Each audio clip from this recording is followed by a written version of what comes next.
freedom. We often think oft as a word to nations.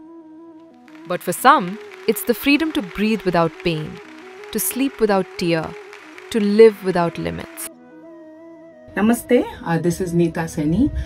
When Nandini first walked in our shala, she has a lot of pain because of her multiple issues like asthma, lower back pain, and also because of the trauma which she has recently suffered with the accident.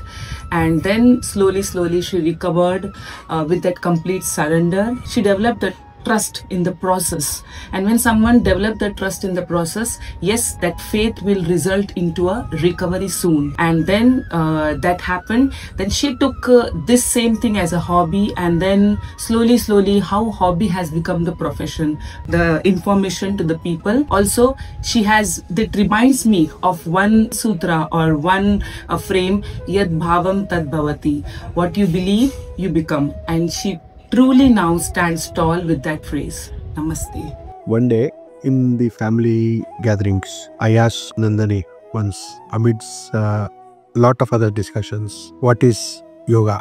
She was bewildered, confused that day.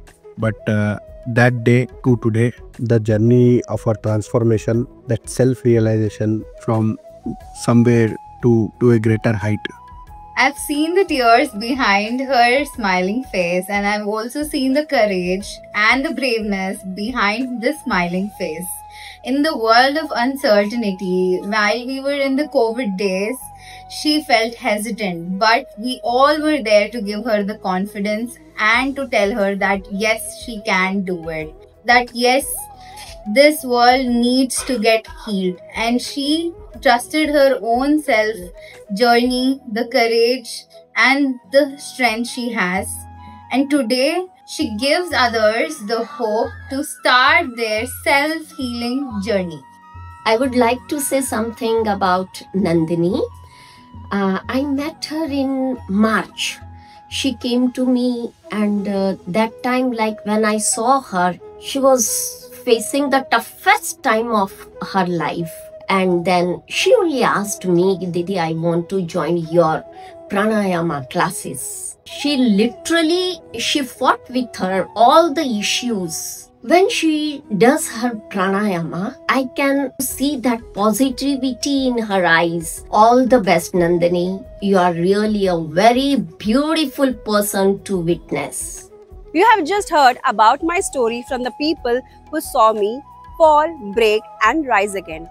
My accident, my injuries and my illness, they were all the part of my chapters and so much more. There was a time I thought I would never live a life like a normal human being again. When anxiety kept me alive night after night, when panic attacks stole my breath, when part of my body went numb and I feared paralyzed. I was losing hope and losing myself.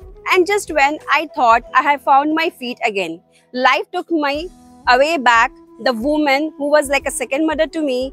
And as soon as after that, my grandmother grief pulled me back into the darkness. I battled my migraines, asthma and injuries and the surgery. And sometimes I didn't recognize the person in the mirror.